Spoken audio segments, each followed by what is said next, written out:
Hey guys, welcome back to the channel. This is a story about what if cold Naruto and Fem Sasuke. Before I start, please support for more amazing content and do consider subscribing to my channel and share this video with your friends. This is written by Azure Moonfox and link in the description and support writer. Let's start the video. Chapter 1. Becoming a genin. Naruto wasn't your average academy student. Unlike the others in his class, he was very outspoken and some would even say annoying. Most people considered him the laughingstock of the academy due to his poor test scores and his erratic behavior. Although there was much more to him than meets the eye. Naruto was not the person that everybody saw on the outside. He was a lonely, angry and envious person deep down. He hid his true feelings with an optimistic mask of hope and pride, but the boy knew that one day everybody would see his pain. He had an infamous nickname in the academy as the Dead Last. Most people considered him a weak loser due to his performance, but even that was a lie. Naruto was a lot more intelligent than people gave him credit for. He followed the valuable advice of a certain man named Jiraiya. The famous Anin had taken an interest in the boy in recent years and secretly trained him to become stronger. Naruto thought back to the day he met Jiraiya. Flashback. Naruto was sitting on the heads of the Hokage statues overlooking the village with a sad look on his face. The boy was upset from his day at the academy and appeared on the verge of tears as he cursed to himself. Much to his surprise, a tall white-haired man approached him from behind and drew the boy from his tantrum. "Hey kid, what are you doing cussing up here all by yourself?" Naruto looked up at the man as he sat down next to him. He stubbornly remained quiet and shrugged as he continued glaring at the village below him. Jiraiya examined his attitude and sighed. "Listen kid, I don't know what you're going through, but sitting around and moping isn't going to solve your problems." He looked up at the white-haired man and finally spoke up. "Yeah, well, what the hell am I supposed to do? I am the laughingstock of the academy and everybody thinks I am weak." Jiraiya had a deep thought etched across his face as he studied the boy. He sighed deeply. "Listen kid, if you want to be the best then you have to work hard. I didn't get to where I am today by wishing for change." Naruto nodded his head sadly at the man. "You are right I guess. But I don't even know how to change." Jiraiya put a hand on Naruto's shoulder and smiled at him proudly. "Even the Hokages had to start at the bottom kid, how's about you, and I make a deal kid?" Naruto looked up at him curiously. "A deal? What kind of deal?" "I'll agree to train you so long as you agree to not tell anybody about it or use any of the jutsus I teach you in the academy." Naruto looked at him incredulously. "Why can't I use them in the academy?" Jiraiya chuckled at the blonde and answered, "If they see you doing these jutsus in the academy, you'll be going to Ruder Anbu immediately. Trust me kid, it's not as fun as it sounds." "What do you get out of helping me?" Naruto asked skeptically. The Toad Sannin beamed proudly at the boy and answered, "I'm just trying to help you kid, plus I've got this feeling about you." There was a long silence before Naruto burst into a wide grin looking at the man. "Alright, I'll do it. Jiraiya is my name, I am one of 3 Sannin," the Toad Sage said proudly. Naruto looked at him awestruck. "That's awesome. Nobody is going to believe I met somebody like you." Whoa, don't get ahead of yourself, your training with me is going to be strictly between you and me. We don't know each other, got it?" Naruto looked confused for a moment but finally nodded his head. "I understand Jiraiya-sensei." Then flashback. True to his word, Naruto remained silent about everything Jiraiya told him. He purposely didn't do things right most of the time to underplay his abilities and hide his powers. Naruto had become truly skilled training with Jiraiya in secret. The Sannin taught Naruto all sorts of interesting abilities over the past 4 years. Some of the most notable were shadow clones and a variety of wind and water jutsus. Although the greatest thing Naruto learned from Jiraiya was something he only recently perfected, the Rasengan. This was Naruto's ultimate ace, and he had no intention of unveiling it until absolutely necessary. Overall, the past 4 years with Jiraiya had been very enlightening for the boy. The Toad Sage was almost like an uncle or a father to him and had truly helped Naruto become better. There were complications training in secret, but the two found a way to keep Naruto's training in the dark. Nobody else ever found out except for the Hokage and his son Asuma. Naruto was very surprised when the Hokage's son volunteered to train him as well. Asuma was one of the few people in the village that were adept in wind chakra, so he was a naturally good choice for Naruto, who also had an affinity for it. The Jounin had taken quite a liking to the boy and was very helpful in teaching him. He taught Naruto how to enhance his weapons with wind chakra as well as all of the other things he could do with it. Asuma also taught the blonde a good amount of taijutsu. Naruto had been training with Asuma for over a year and was quite skilled, as the Jounin put it. He hoped that he would be put on Asuma's squad when he became a genin. "Naruto. What is the answer to the question on the board?" Iruka shouted at the boy, drawing him from his daydream. He stared blankly at the board, reading the question to himself. "What is the name of the first Hokage?" "Hashirama Senju duh."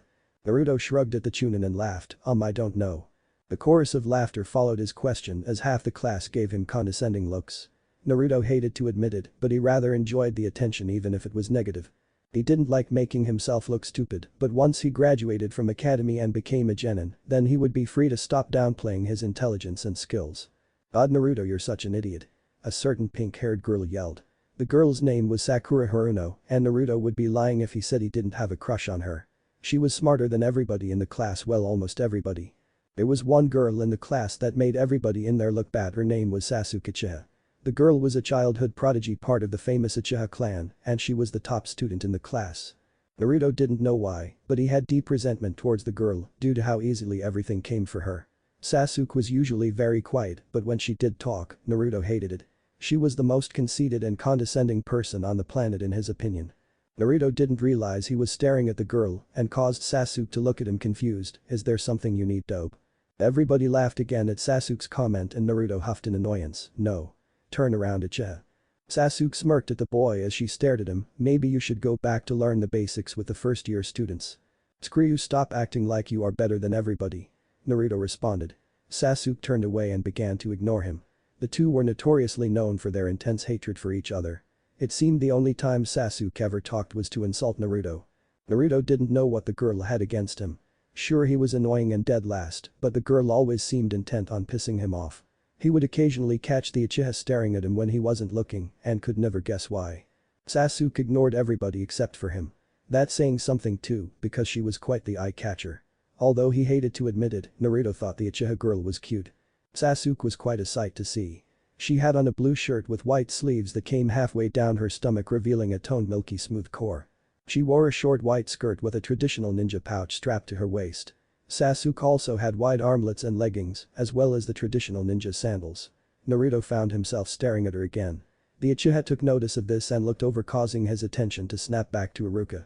"Alright class, I have good news for you. Your graduation is a week away. There will a final exam that you must be able to pass," Iruka exclaimed to the class of students in front of him. They all looked excited and some were slightly worried looking about the mention. A loud chorus of comments followed the statement. Iruka studied their reactions and continued, "I know some of you may be nervous, so I'll explain what you need to know for this exam. It will be a three-part exam. First, you will need to pass the written test, second, you must be able to perform a transformation jutsu, and finally, you will be required to create a clone." "Ha! Is that it?" Kiba laughed while exchanging looks with the class. The Chunin nodded his head at Kiba and responded, "Yes, I am sure most of you will not have a problem with it, but we're going to spend this week reviewing for the written exam."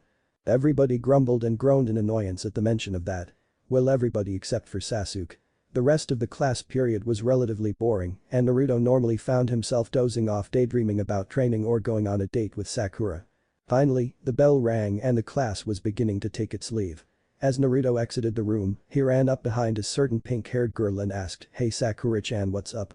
The girl looked at him annoyed and shook her head. "What do you want, Naruto?" The blonde flashed a foxy grin at her and answered, "Well, I was wondering if you wanted to go on a date with me sometime." "In your dreams, pal, I don't date losers." Sakura yelled at him as she slapped him in the face. She began walking away, leaving Naruto standing alone in the hallway. He shook his head and sighed to himself, "Rejected again, one of these days she'll say yes." "You're wasting your time trying to date her," a familiar cynical voice sounded. Naruto turned around and saw the infamous Sasuke looking at him with crossed arms. There was a long silence as the two intently stared at each other. "Mind your own business, Uchiha," Naruto stated, irritated as Sasuke smirked at him. She raised a brow at him and laughed. "I can't believe you made it this far in the academy. Do you honestly think you are going to pass the exam and become a genin?" Naruto nodded his head at the girl. "I'm going to become the strongest ninja this village has ever seen." "How can one become strong without a purpose?" "What is your purpose, dope?" the Uchiha asked, amused. Naruto glared at the girl darkly and answered, "My purpose is to earn everybody's respect and to become Hokage." Sasuke shook her head at the boy. "That's why you're weak, you lack true purpose. Do yourself a favor and just give up now before you make a bigger fool out of yourself." Naruto turned around and began to walk away. "I am done talking to you." As the Jinchuriki walked away, Sasuke inwardly cursed herself. "Damn it, why do I always insult him? I ruined another chance to talk to him." Sasuke would never admit it aloud, but she had a strange interest in the blonde. She hated herself for falling prey to the norms that most of the pathetic schoolgirls in the academy lived by. Sasuke had no interest in boys, her only interest was to become strong. However, for some reason she found herself strangely captivated by the blonde loser in her class. She saw a different part of him that nobody else did. Sasuke could see that there was a lot more to him than everyone thought. Naruto wandered off deep into the woods where he normally did his training in secret. Jiraiya had recently left the village and wished the boy the best of luck, leaving him to train by himself.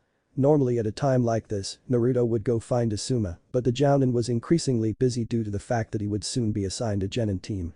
Naruto created several dozen shadow clones and stood across from them as he drew 2 kunai. Wind chakra began to from around the 2 blades as he stared down his clones. They all began to charge the blonde with raised weapons. The boy dispatched his clones in waves as he cleaved through them with his kunai. Unbeknownst to him, a certain Hyuga girl had taken an interest in watching him train. Hinata had an obvious crush on Naruto and would often spend her recreational time watching him. She was careful to avoid doing so when Asuma or Jiraiya were present. She watched awestruck as the glowing chakra around Naruto's kunai extended out of the blades, creating 2 large chakra swords. As Naruto swung the weapons, the chakra flew off of his kunai and sliced through all of the remaining clones, as well as many nearby trees. A voice sounded from behind the girl, catching her completely off guard. Quite a sight to see, eh? Hinata turned around, horrified to see Asuma standing on a branch next to her. She blushed with embarrassment as she looked down in shame. The Jounin quietly chuckled as he put a hand on her shoulder. "It's okay Hyuga, why don't you go home and I'll pretend I don't know you are stalking Naruto." The wide-eyed girl turned crimson with embarrassment and immediately left. Naruto turned his head towards the sound of the commotion to see Asuma landing in front of him. The Jounin smiled proudly at the kid as he approached him. "Asuma-sensei? I thought you were busy with the genin teams and all that paperwork," Naruto said, confused. The Jounin shrugged at his confusion. I blew it off anyways, I just wanted to give you something." The blonde looked at him confused as he reached into his pack. "I was going to wait until you became a genin, but I figured what the hell, you should have them now." Asuma handed 2 trench knives to Naruto. The blonde looked stunned by the gesture as he picked up the blades. They resembled brass knuckles with a long jagged blade. Asuma smiled at his reaction as he ruffled the blonde's hair. "I got you your own pair of trench knives." "Thanks so much Asuma-sensei," Naruto shouted happily as he hugged the Jounin. The man patted him on the shoulder as he turned to take his leave. "I have to get back now anyways, good luck with becoming a genin, I'll always be around if you need me, Naruto." Asuma left without another word, leaving the blonde to happily try out his new toys as he continued to train. Naruto had successfully passed his exams with flying colors. He walked into the classroom with his leaf headband fastened tightly around his forehead. The blonde had a proud smile as he sat down next to Sakura. The girl looked at him skeptically as she noticed his headband. "Naruto, you passed. How?" Everybody took immediate notice of him and began to stare at the blonde incredulously. Haruka answered Sakura's question. "Naruto had a perfect score on the final exams." Everybody including Sasuke went wide-eyed at the comment. Kiba spoke up in disbelief. "There is no way that the dope had a perfect score." Haruka crossed his arms and sighed at the dog boy. "Believe me, he did. Now please sit down Kiba." Sasuke was staring at Naruto as Haruka continued speaking. "Okay, now that we have all of the passing genin in here, you will all be assigned to 3-man teams with a Jounin instructor." Everybody looked at Haruka excited, hoping they would be put on the team with their friends. Only one thought was running through Naruto's mind, anybody but Sasuke. Sasuke's mind was on an opposite course, however. Haruka began to announce random students to their teams as he went through the list. Everybody eagerly awaited their names to be called. "Okay, for Team 7 we have Sakura Haruno, Sasuke Uchiha, and Naruto Uzumaki." Sasuke and Naruto immediately locked into a death glare as they heard their names. "Your Jounin instructor will be Kakashi Haddock." Haruka continued on with the list. Naruto and Sasuke both remained silent as they looked at each other. Seated in between them, Sakura was looking back and forth at the two of them, confused. Finally, Sakura spoke up. "Would you two stop staring at each other?" Both huffed in annoyance as they focused back on Haruka. Naruto was rather disappointed that he wasn't on a squad with Asuma, but he was hoping his new instructor would be just as helpful. Haruka finally finished announcing the teams. "Well, that's all of the teams. Wait here for your Jounin teachers to come pick you up and have a nice day." The Chunin then walked out, leaving the students alone in the room. Everybody immediately surrounded Naruto and began to question him. "Seriously, how the hell did a moron like you get a perfect score on the test?" Kiba shouted in disbelief. "Maybe that's because I am not a moron," Naruto replied, slightly amused. Shikamaru shook his head and sighed. "There's no way you scored perfectly on the written exam, and I don't ever recall seeing you make a successful clone before." Naruto looked at him and sighed as he formed a cross sign with his hands. "Kage Bunshin no Jutsu." The blonde created several shadow clones, much to everybody's surprise. "I don't remember Iruka-sensei teaching that jutsu," Sakura shouted at the blonde. "He didn't, Naruto obviously learned it elsewhere," Shikamaru noted. Sasuke silently stared at the blonde as he dispelled his shadow clones and kicked back in his seat. Everybody then dispersed into their particular new teams. Sakura shook her head at the sight of Naruto and Sasuke ignoring each other. She coughed loudly as she looked between them. Well, are you two going to talk at all? Sasuke sent a cold glare towards the pink-haired genin. HMPH, I'm not here to entertain you. Sakura turned her attention towards Naruto and started to question him. Well, Naruto, would you mind telling me where you learned how to do shadow clones? He looked over at Sakura, who had a curious expression on her face. Naruto shrugged at her carelessly. I don't remember, maybe I'll tell you if you go on that date with me. Not in your life. Sakura shouted at him. Much to her surprise, however, Sasuke cut in. What are the odds of me being paired with a dope and Barbie ninja? Both shinobi turned their gaze toward Sasuke, offended. Sakura was about to mouth off, but Naruto beat her to it. Believe me, the feeling is mutual. Acha. The three genin began to ignore each other afterwards. Hinata looked down from her seat at Naruto as she recalled the events of him training last week. Unlike the rest of the genin, Hinata knew that Naruto was a lot stronger than people gave him credit for. Hinata dreamily stared at the blonde as he occasionally glanced over at Sasuke and Sakura. What surprised her though is when Sasuke looked up at her. The Uchiha sent a nasty glare towards the Hyuga, much to her surprise. Sasuke had never liked Hinata, and she did not know why. Drawn from her thoughts, Hinata heard a woman announced for teammate to come with her. Hinata left with Kiba and Shino out the door, but not before looking back at a glaring Sasuke. Down and were periodically arriving in the classroom to take their teams away, until all that remained was Team 7. There was dead silence between the trio. They had been waiting over 2 hours for their instructor to show up. Finally, Sakura couldn't take the silence anymore and started talking. So are you guys excited about becoming official ninjas? Sasuke glanced up at her but didn't bother responding. Naruto on the other hand nodded his head. I am excited that we can finally get out of the classrooms and test our skills on real missions. Obviously Sakura hated boredom more than Naruto because she continued talking to him. My parents are so proud of me. They threw me a party for graduating last night. What about you two, are your parents proud too? Naruto and Sasuke instantly looked distant at the mention of parents and didn't respond. Sakura studied their reactions and came to the conclusion at last. Ooh, sorry. Don't be sorry, Sakura-chan, you didn't know, Naruto said forgivingly. Sasuke on the other hand continued to brood in silence as she glared daggers in the back of Sakura's head. Sakura smiled at Naruto's attitude and giggled. It's strange, I always thought you were just a hyperactive knucklehead, but you're kind of cool today, Naruto. Sasuke inwardly hurled at the giggle the pink girl made as she watched the scene intently. The raven-haired girl was tired of Sakura talking and thanked whatever divine force was watching her that their instructor finally walked into the room. Yo, is this my team? Kakashi asked casually as he examined the three genin before him. You must be Kakashi-sensei. Sakura said excited. The jounin nodded his head as he looked at the girl. Alright, you three meet me on the rooftops so we can all introduce ourselves. The three genin did as they were told and made their way to the rooftop of the academy. When they got there, they saw Kakashi sitting over a balcony. He waved them over and motioned for them to sit down in front of him. Okay, I want you three to introduce yourselves and give me your likes, dislikes, and dreams, the masked jounin said calmly. I'll start first. Hi, my name is Kakashi Haddock and that's all you need to know, the jounin said. He looked at Naruto first, and the boy began to speak. My name is Naruto Uzumaki. My likes include training, eating ramen, and fighting. My dislikes are people who underestimate me, and my dream is to become the greatest Hokage of all time. Kakashi nodded his head and looked at Sakura. She coughed to clear her throat and began to speak. My name is Sakura Haruno. My likes include cute boys, cute outfits, and romantic novels. My dislikes are waiting around for a long time and mean people. My dream is to become a great medic nin and to marry my Prince Charming. Kakashi eyed her briefly. This girl reminds me of Rin. As he focused his gaze on the final student, Sasuke began to speak. My name is Sasuke Uchiha and I don't have any likes or dislikes. My dream is to kill a certain somebody. Sakura looked over at the girl confused as Sasuke glared at the ground. Kakashi nodded his head and responded, alright, well, now that we all know each other, you kids are free to go home. Meet me at training ground 7 tomorrow morning at 5 AM. Don't eat breakfast or you'll throw up. Without another word, Kakashi disappeared in a puff of smoke. The three genin began to take their leave. Naruto looked over at Sakura and asked her the question of the day. Hey Sakura-chan, do you want to go get some ramen and get to know each other? I mean, since we're teammates and all. For the last time, no. Seriously, Naruto, I am not interested in you, Sakura stated loudly. Naruto nodded his head at the expected rejection and jumped off the roof taking his leave. Sakura looked over and Sasuke and shook her head in annoyance. He's such a loser, I mean, can you believe that guy? Sasuke was gone before Sakura even realized she was talking to nobody. Sakura shook her head and sighed, one is an idiot who won't leave me alone, and the other one is a bitch who doesn't want anything to do with me. The following day, Naruto was the first person to make it to the training ground.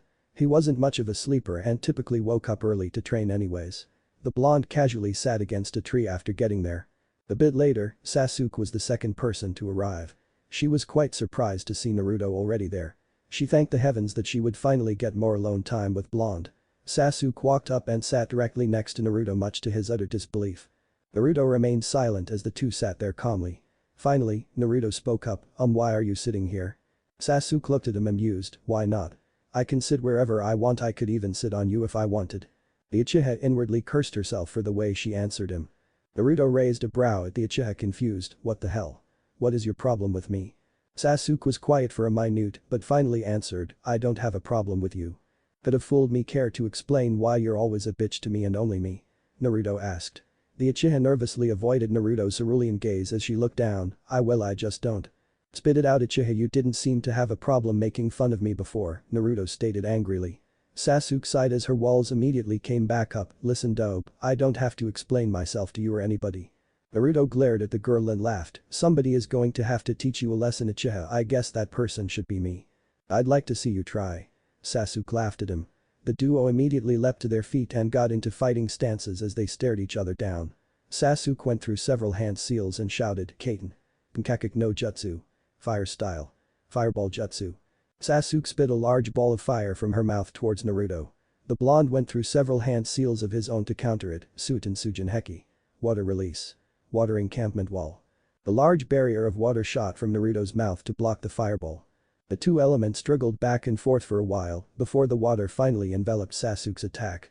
The Uchiha looked impressed by his jutsu and spoke up, I didn't know it dope like you knew any other jutsus. Not so high and mighty now, huh, Uchiha? The girl smirked at him and pulled out several kunai. They had explosive tags on them. Sasuke threw the kunai in unison towards the blonde but was shocked as he countered it again, Futon. Tatapa. Wind release. Great breakthrough. A massive gust of wind blasted from Naruto, blowing the kunai away in all directions, causing random explosions towards the nearby trees. Sasuke felt herself being pushed back by the gust. As the wind subsided, the Uchiha charged towards Naruto with a kunai drawn. Naruto pulled out his trench knives and parried Sasuke's attack easily. The raven-haired girl flipped over him and began to relentlessly assail the blonde. Naruto managed to keep up with Sasuke's fast pace as the two battled. The loud shriek instantly caused both of them to stop fighting as they turned to see a worried Sakura staring at them. What the hell are you two doing? Sakura asked confused. The two traded annoyed glances at each other and put their weapons away. Sasuke walked over towards a tree and began to lean against it as Naruto approached Sakura. We were just sparring, Sakura-chan, trying to pass the time until Kakashi-sensei arrives. The pink-haired girl looked at the devastated part of the training ground the group was in and looked skeptical. How did you two do all of this? Mind your own business, Barbie, Sasuke said coldly as she glared at Sakura. The pink-haired girl ignored Sasuke and sighed as the trio began to wait around in silence. 2 hours went by as they waited for their sensei to show up. During this time, Naruto and Sasuke kept trying to steal glances at each other. Naruto would occasionally catch the Uchiha staring but pretended not to notice. Sasuke was surprised by the prowess the supposed dead last showed during their fight. I knew there was more to him, he must be concealing his powers, but why? I had no idea he was that strong. Sasuke was extremely distressed by the situation she had caused earlier. This always happens, I try to talk to him and then suddenly I go off and say something stupid making him hate me more. Why is our sensei late? Sakura complained, trying to break the awkward silence. Sasuke and Naruto were locked into a staring contest, both completely oblivious to Sakura's question. She looked frustrated at her two teammates as they both continued staring at each other. Finally, Sasuke spoke up, maybe you'll be useful after all, Uzumaki. Anything for you, Sasuke-chan, Naruto said sarcastically. Nevertheless, Sasuke was shocked at the last part out of Naruto's mouth and looked away, hiding her slight blush. Naruto didn't notice as Sakura stepped in front of him and started waving in his face, hello. Will you stop ignoring me for heaven's sake? Naruto rubbed the back of his head and laughed, oh yeah, sorry Sakura-chan. What were you asking? I was saying that our sensei is 2 hours late again. Sakura yelled. Naruto nodded his head at the girl and sighed, yeah, all of this waiting around is really boring. As if answering their plea, Kakashi finally walked over the bridge and waved to the three genin, hey guys, what's up? Why are you late? Sakura demanded, looking at the masked Jounin annoyed. Oh, well you see I was on my way here and this old lady I ran into asked me if I could help her rearrange her house, so being the good citizen I am, I decided to help her. Everybody's sweat dropped immediately seeing through his lie. Whatever, let's just get started, Sasuke sighed. Kakashi nodded his head as he motioned for the three genin to follow him. They made their way into a clearing and finally Kakashi turned to face the group. Alright, you three. There is one final test you must perform if you wish to become a genin. You see these two bells here? You are going to have to get one if you want to become a full-fledged genin. Sakura looked confused, I thought we already passed the exam. Hakushi shook his head, the academy and the real thing don't compare. This final exam narrows down the genin hopefuls, so we don't send people who aren't ready on missions. Sakura nodded her head and responded, I get it, this is a practical field test to see how we work together. Kakashi nodded his head at the girl, use teamwork and you'll pass, otherwise you're all going back to the academy. The three genin nodded at the jounin. Now come at me with intent to kill, otherwise you stand no chance in capturing a bell, Kakashi said. The three genin instantly ran for cover like Kakashi expected they would. He looked around waiting for one of them to make the first move before pulling out his infamous Icha Paradise book. Naruto managed to locate Sakura and started whispering to the girl, you and me can do it, Sakura-chan, we just have to go at him together. I'll distract him and you cover his flank. Much to both of their surprise, Sasuke cut in, listen up Uzumaki, the two of us can take this guy if we work together. We just have to be relentless. Naruto looked at Sasuke and sighed, fine, but this doesn't change anything between you and me. The Uchiha girl shrugged, whatever, let's just go.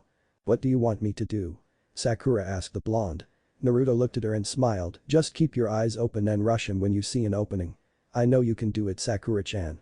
Sakura nodded her head and smiled at the boy's encouragement. Naruto and Sasuke instantly leapt from the trees and stood across from their jounin instructor. Kakashi eyed them both lazily, a frontal attack isn't going to be very effective against me. Naruto laughed at the man and replied, we'll see about that, Ton. Tatapa. Wind release. Great breakthrough, Sasuke added to Naruto's wind attack, Kaiten. Kankakik no Jutsu. Fire style. Fireball Jutsu. The fire and wind combo caught Kakashi completely by surprise, causing him to drop his book and dodge it. Kakashi immediately saw kunai with explosive tags raining around his location. There was a large explosion, but the jounin's body turned out to be a log. The real Kakashi appeared behind the two genin and delivered a roundhouse kick. Naruto managed to counterattack with a kick of his own, while Sasuke stabbed the jounin from behind. Once again, it turned out to be a substitution. The real Kakashi was standing on a tree branch a short distance away and waved to them, I wasn't aware that academy students knew how to do elemental jutsus, genin don't normally have the chakra for it. They traded annoyed glances as they made another dash towards the man. Naruto dove into the jounin at point-blank range, causing him to jump into the air. Sasuke took the opportunity to launch another fireball at him. The jounin managed to evade the blast, but was surprised as a gust of wind instantly blew him off balance upon landing. The masked man stumbled briefly before regaining his composure, looking around for Naruto. He saw the blonde charging him point-blank, again dodged him as he slashed his knives. Are you kids trying to kill me? Kakashi asked amused as Naruto and Sasuke continued to assail him. Kakashi barely had time to look around as the two continued to flail at him, repeatedly pushing him closer towards the edge of the forest. Seizing the opportunity, Sakura dove out of the foliage and nearly grabbed a bell, but missed as Kakashi caught her hand. Pretty sneaky for a bunch of kids, Kakashi noted. Naruto charged the silver-haired man again and threw a bunch of shuriken at him, which immediately revealed Kakashi to be a wooden log.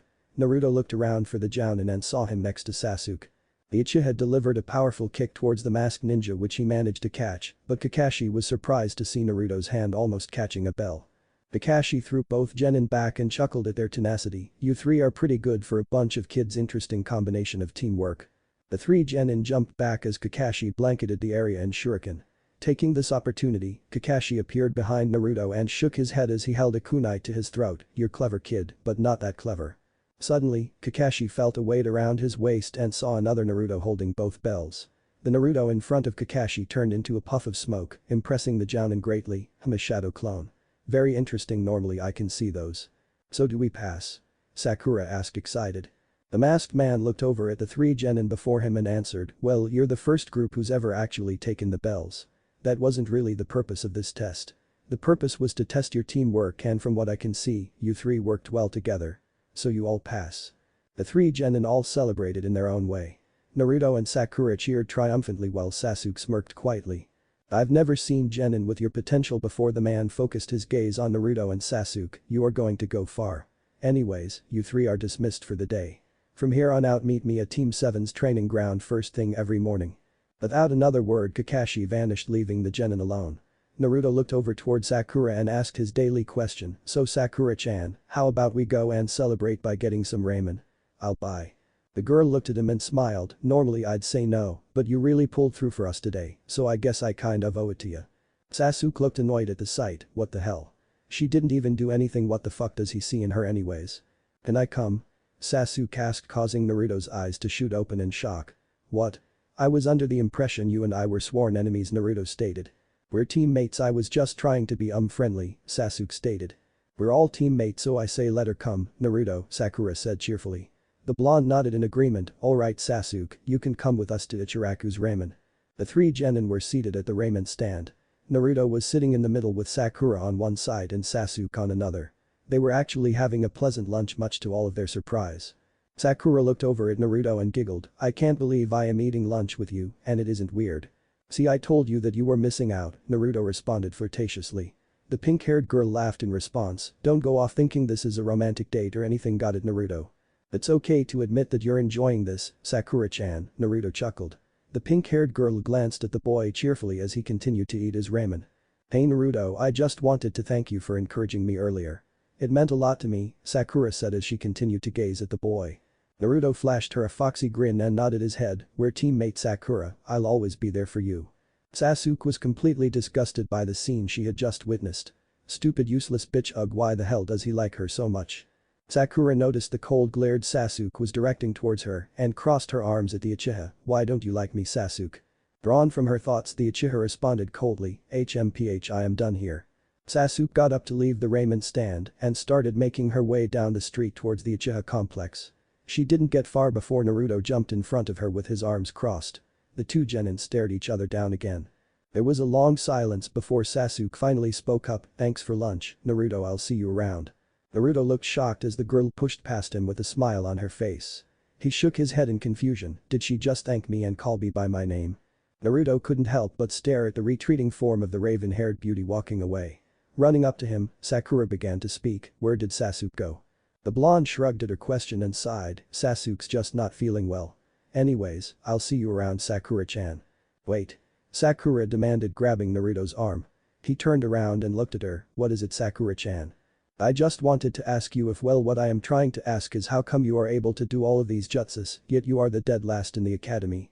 Naruto smiled at the pink ninja, "That's a secret Sakura-chan, I might have to get to know you better before I go off and tell you about that." Sakura smirked at the boy's bribe, "Maybe I'll consider it. Anyways, take care Sakura-chan." Naruto left without another word. As Naruto was walking home, his mind kept wandering in weird places. He was thinking about Sasuke of all people. He didn't know why he had finally gone on a date with Sakura and Sasuke was the only thing on his mind at the moment. "She said my name. She looks so cute standing there in front of me and no, what the hell am I thinking?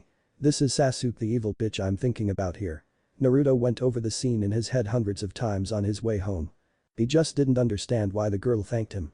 Maybe she was impressed by our fight earlier, I guess it isn't surprising considering people like her only care about strength and power. Naruto fought hard to push the thought to the back of his mind. He finally concluded that Sasuke only said his name out of respect for their fight. "I just don't get him, I am the strongest girl in the entire village and he goes for the weak schoolgirl bitch. What makes her so much better than me? I can't believe this shit, I didn't say one thing to him the entire time at the ramen stand, I missed my chance." Sasuke was deeply brooding on her walk home. She was very depressed about the scene that had occurred earlier. She couldn't stand the sight of Naruto flirting with Sakura any longer and had to leave. "Well, at least I thanked him, maybe I'll have another chance to talk to him one-on-one tomorrow. I just need to get there first so I get some alone time with him away from stupid Saku bitch." Sasuke then had a brilliant idea flash through her mind, "I know what I can do, I just have to make Sakura look bad in front of Naruto." Tons of ideas flowed through the girl's mind as she wandered home scheming. The next day, Naruto was the first person at the training ground and was casually sitting against the same tree from yesterday. He looked slightly tired due to a lack of sleep. Humming across the bridge, the infamous Uchiha girl sat down next to him the exact same way she had done previously. Naruto looked over at her and made an effort to be nice, "Hey Sasuke." Sasuke managed to say but quieted down as she looked towards the ground. The blonde looked at her and spoke up again, "Sorry about yesterday, I was being an ass."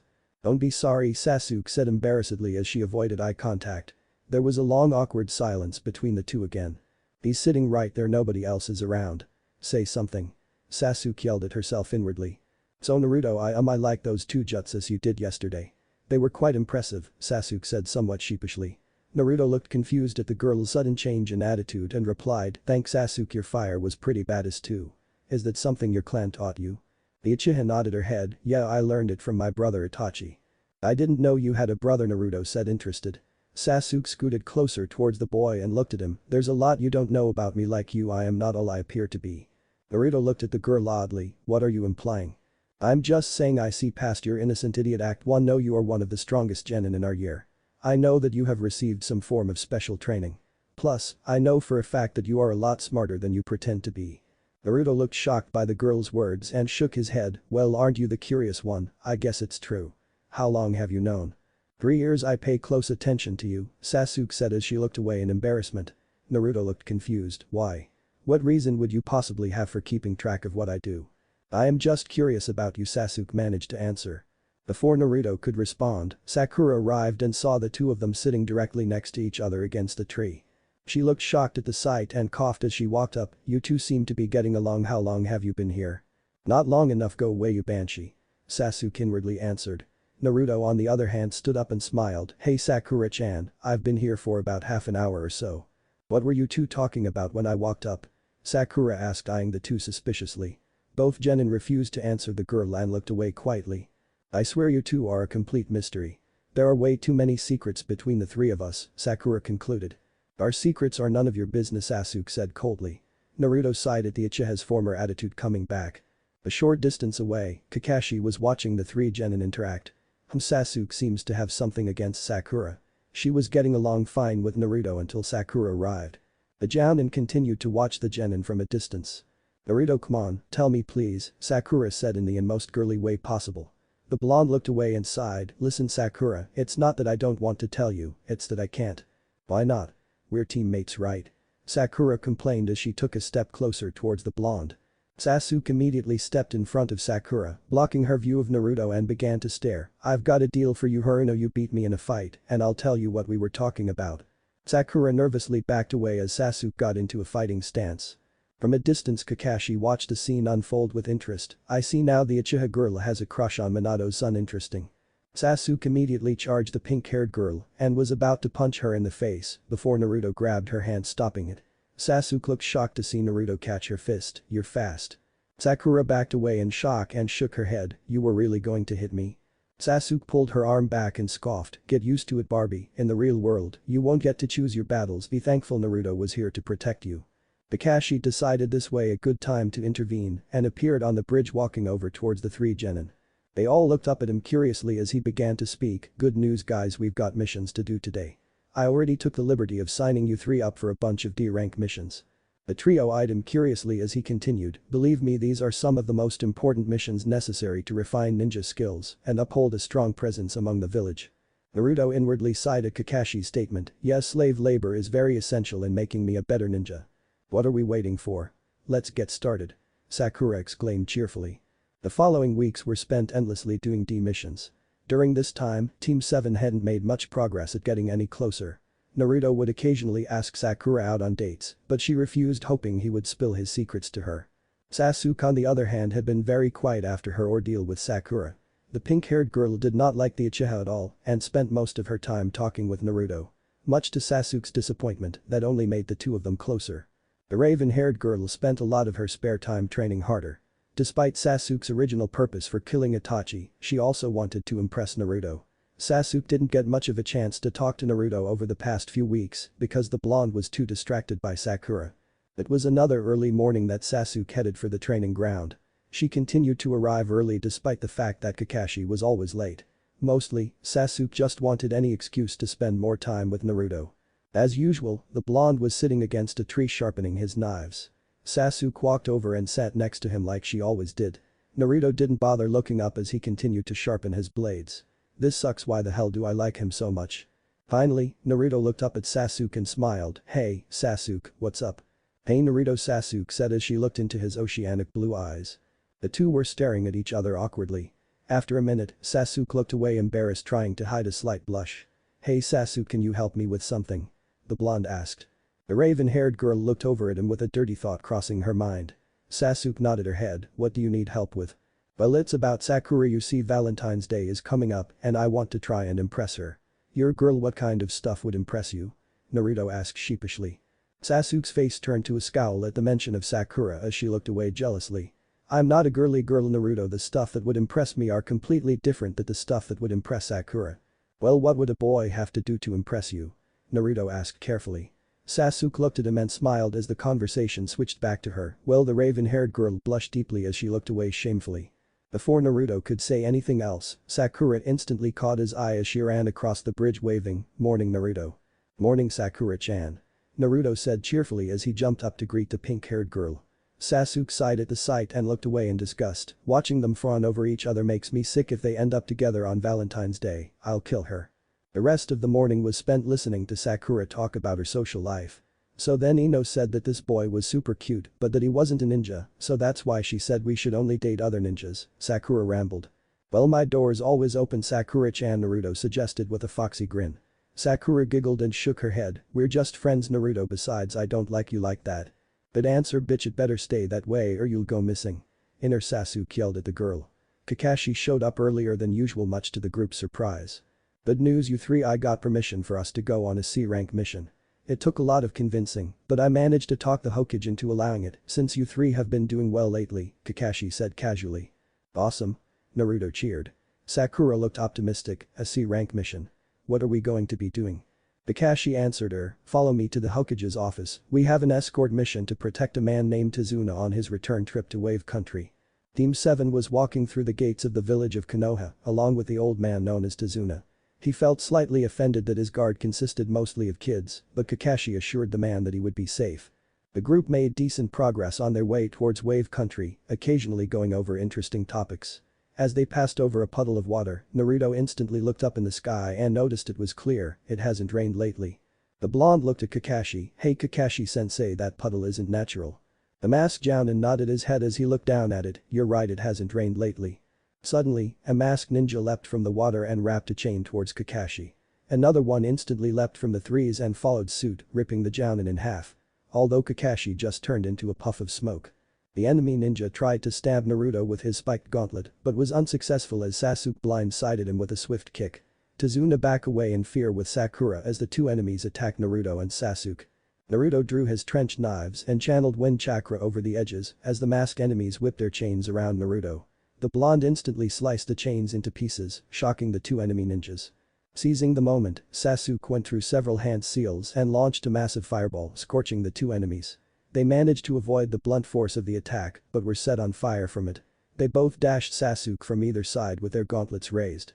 Before they could hit her, however, Naruto stabbed both of them from behind with his chakra-infused trench knives, causing both of the enemies to fall over dead. Sasuke looked at Naruto impressed as a smile came across her lips.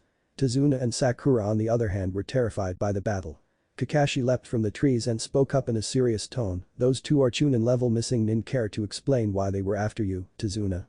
The old man looked down nervously and sighed. "They were sent by Gato. He doesn't want me to finish building the bridge. I had no idea he had shinobi at his disposal. This mission is now at least an A rank. We're going to have to take you back to Konoha and fix this," Kakashi said dryly. "No, you can't do that. You guys took care of them just fine. I can't afford this contract if it is an A rank," Tazuna shouted. Naruto looked over towards his sensei and cut in. "We can handle this, Kakashi-sensei. We took care of those guys just fine, and with you here I'm sure we'll be okay." Kakashi thought for a moment as he examined his team. After a long silence he finally nodded his head. "You guys aren't regular genin, and with me, I guess it is doable. Fine, we'll continue then." Sakura looked worried as the group continued down the road. The pink-haired girl shook her head at the look on Naruto's face.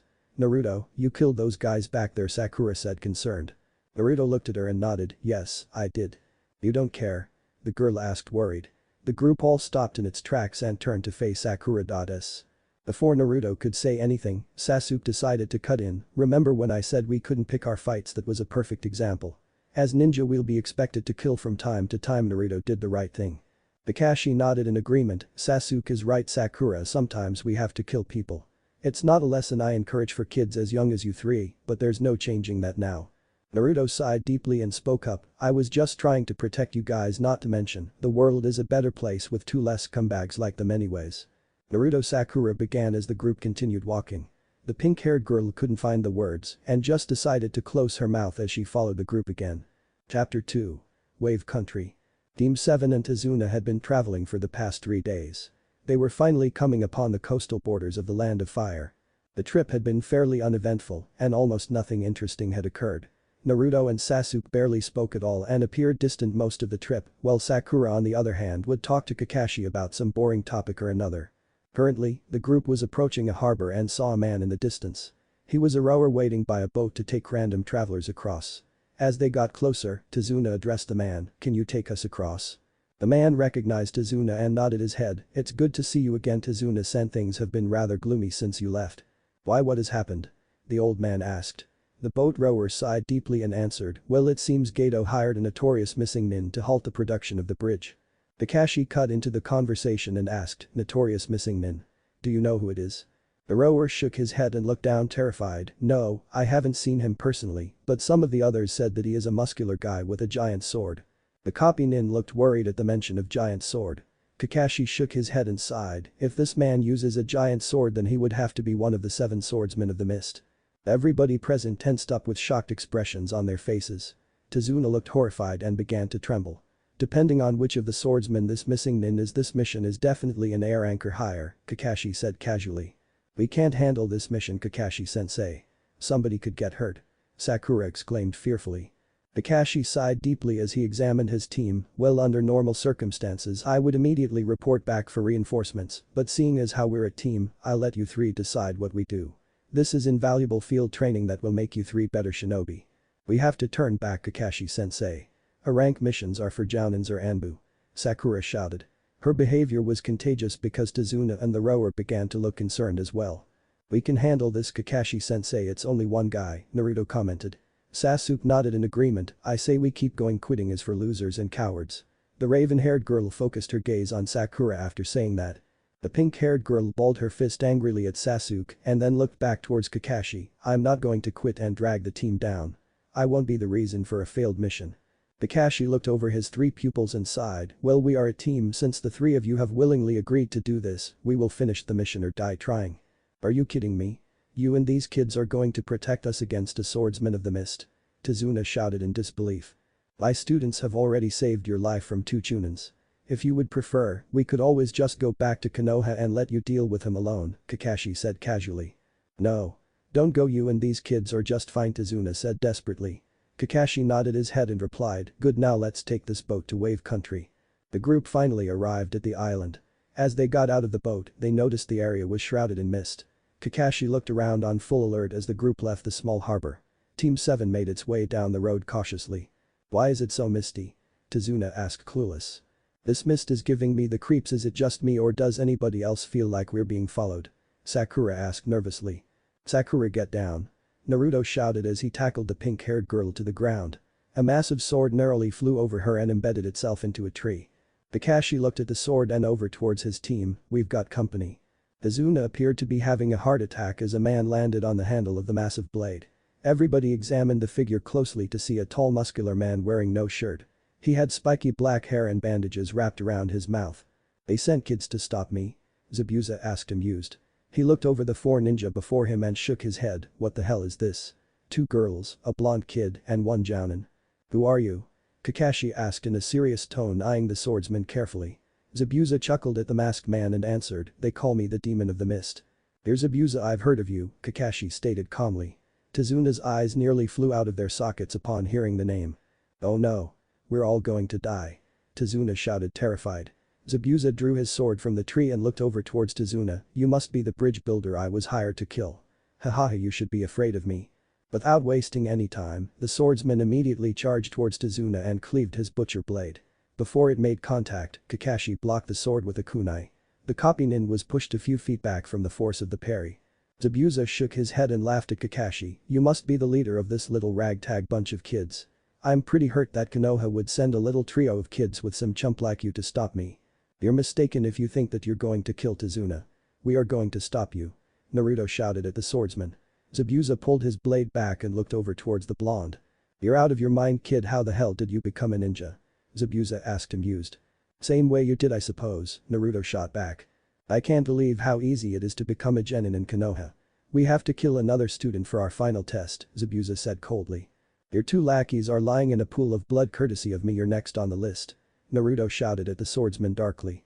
Everybody in Team 7 was taken aback by Naruto's dark attitude. You expect me to believe a pathetic Konoha genin killed the demon brothers? Zabuza asked amused. How's about I prove it to you, Naruto said eerily as he drew his trench knives and channeled wind chakra over them. Zabuza watched the sight interested. Wind chakra? And that's a jounin technique. Sakura looked worried as Naruto and ran towards Zabuza. Naruto, wait, don't go near him. Kakashi ordered sternly. The blonde genin disobeyed the jounin, slashing towards Zabuza full force. The swordsman flipped back, narrowly dodging Naruto's attack, and laughed. Pretty tenacious for a Konoha genin, you might have made a good Kirin, hahaha. Zabuza shook his head amused as he leapt into the air, smashed his sword down towards the blonde.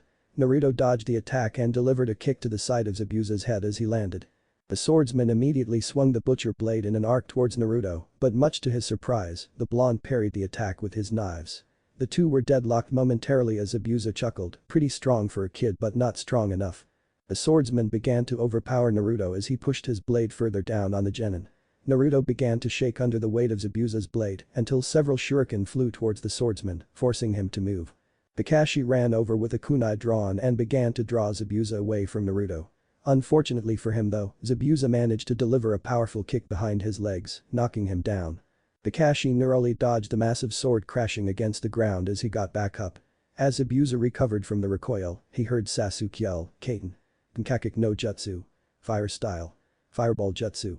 Zabuza went through several hand seals to counter the fireball, Suiten Sahashu.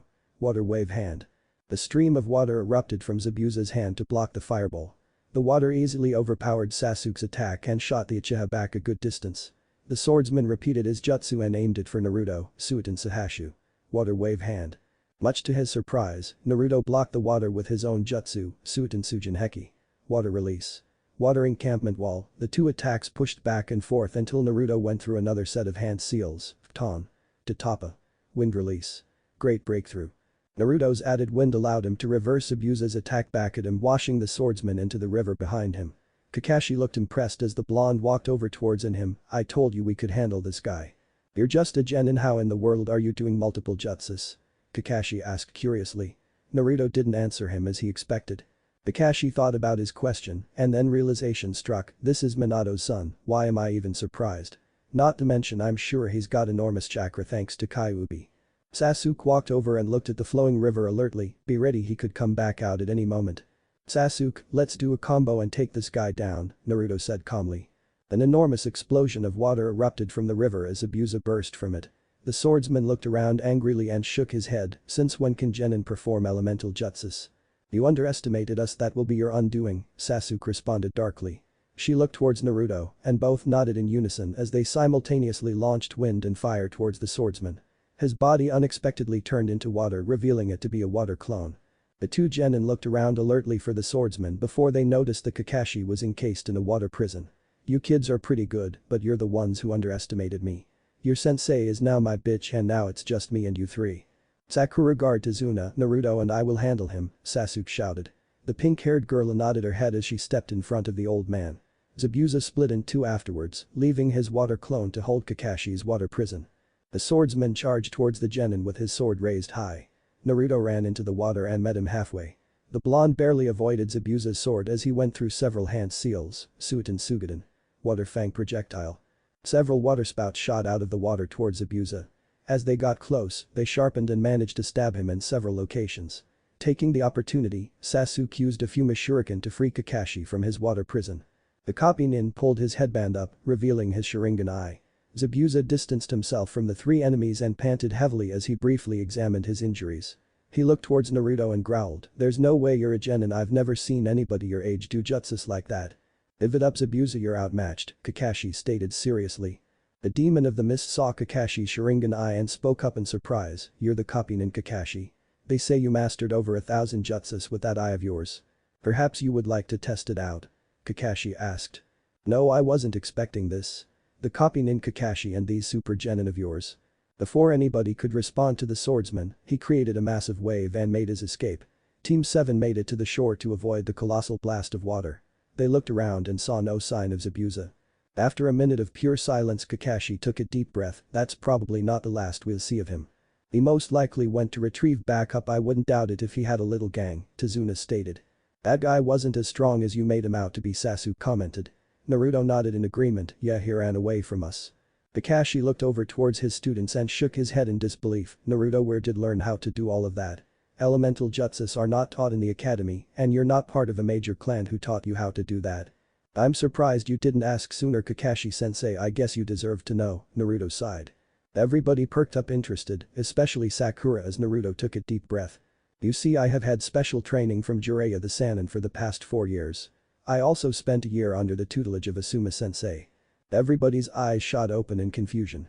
Sakura shook her head in disbelief. That's preposterous.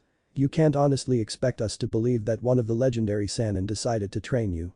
That explains a lot. You're just like the 4th Hokage then, Kakashi noted. Naruto looked at the masked Jounin curiously. How so, Kakashi-sensei? Yondaime was also a pupil of Jiraiya's. I guess I shouldn't be surprised that he chose to train you, Kakashi said. What do you mean by that? Naruto asked, confused. The Jounin shrugged at his question. Nothing anyways. How the hell did you talk Asuma into training you? He doesn't like teaching. Naruto shrugged and answered, when the Hokage found out about Jiraiya-sensei training me, so did his son Asuma. The 3 of them had a long talk about me after they were done. Asuma said he was willing to teach me about wine chakra since I was adept in it like him. Kakashi nodded his head in amazement. Wow, I'm surprised I never heard about this until now. Wait a minute. You said you have been trained for the past 4 years. If that's the case, then why are you the dead last in the academy? Sakura questioned furiously. Naruto sighed deeply and answered, well, at first, I did it to conceal my training because Jiraiya-sensei requested that, but later on I had a different reason for doing so. Asuma-sensei told me that the genin teams were usually balanced, so I figured if I pretended to be weaker than I was, then I would get a stronger team. Sasuke had a grin etched across her face as she cut in, you really are something else, Naruto. What? That's not really fair though. Sakura shouted. Kakashi smiled beneath his mask at the blonde genin as he responded, and here I thought I was going to hate being a Jounin instructor. I guess with the top 2 genins in Konoha, you guys will be ready for the Chunin exams in a few months. Just how strong are you, Naruto? Sakura asked disbelievingly. The blonde didn't answer her as he turned towards the path and began to walk. The rest of his team followed suit, including Tazuna. Sakura sighed deeply as she looked at Naruto. Is this really Naruto? I can't believe that he killed those people and that he is this strong. They haven't even seen the half of it. There's no telling what they'll think of me when I unveil my other jutsus or my ace Rasengan. Naruto thought. That's not even your worst secret. A demonic voice rang through Naruto's head. The genin recognized the evil voice as his imprisoned Biju, Kyuubi. Naruto learned about the fox's existence completely by accident, but after it happened, he couldn't shut the fox's voice out of his head. It's true what they say, once you open some doors you can never close them. That was definitely the case with Kyuubi. Naruto remembered back to the fateful night that he discovered the fox's existence. Flashback. The 10-year-old Naruto was coming home from a long day of training with Jiraiya. He was feeling very sick as he collapsed on top of his bed. The blonde had been terribly ill for the past few days, and he did not know why. Jiraiya believed that despite Naruto's fever, he was still capable of basic training exercises. Naruto wasn't thrilled about it, but nevertheless he did so. Although tonight, the Jinchuriki was hearing voices in his head. Due to his very small crowd of trusted people, Naruto decided it was best to conceal this secret from all around him. For some reason, he didn't trust anybody enough to tell them about the dark voices in his head. I've got to tell Jiraiya, Naruto said aloud to himself as he stared at the ceiling worried. A shrieking dark chuckle echoed throughout his mind upon speaking. You can't trust the old man with your secrets, he'll just shun you like all the rest. I am the only one you should listen to. A terrifying demonic voice growled. Naruto cowered fearfully upon hearing the voice and grabbed his ears, closing his eyes horrified. No. Go away. I won't listen to you. You are a fearful and wretched thing. Your fear is pitiful and pathetic. The voice shouted back. Naruto flailed wildly on his bed in a terrified manner, trying to tune out the voice. Please just leave me alone. I won't do what you say. Naruto said desperately. I have all the answers you seek. I know what it is you desire, kid. You wish to become powerful. Listen to me and you shall see that desire fulfilled. What are you? Just some kind of monster in my head? Naruto asked weakly as he curled up on his bed. I am your savior, mortal. Would you agree to meet with me face to face? I'm certain I can eradicate all of your doubts. Naruto rocked back and forth in his bed fearfully as he tuned out the ranting of the demonic voice. This continued for a little bit until he fell asleep. Upon waking, Naruto found himself in ankle-deep water in a massive dark hallway. "Hello?" Naruto yelled confused as he looked around. "Where the hell am I?" Naruto asked himself aloud as he wandered down the damp hallway. He heard the sound of scraping and dripping water and decided to follow the noise. He continued through the maze-like hallway until finally reaching a large open room. Naruto walked into it and looked around for the noise he had heard until he noticed a gigantic cage with a seal on it.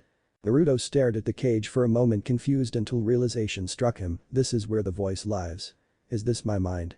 Correct, I decided that it was time for us to meet face to face so you would finally get over your fear of me. A massive pair of glowing red eyes shined through the cage, revealing the silhouette of a giant beast within. Naruto trembled fearfully at the eyes and spoke up nervously, "What is it that you want from me?" "It's not what I want, it's what you want. I have watched the past 10 years of your pathetic life and I've gotta say that you are unworthy of being alive, let alone the Jinchuriki of the Kyuubi no Yoko."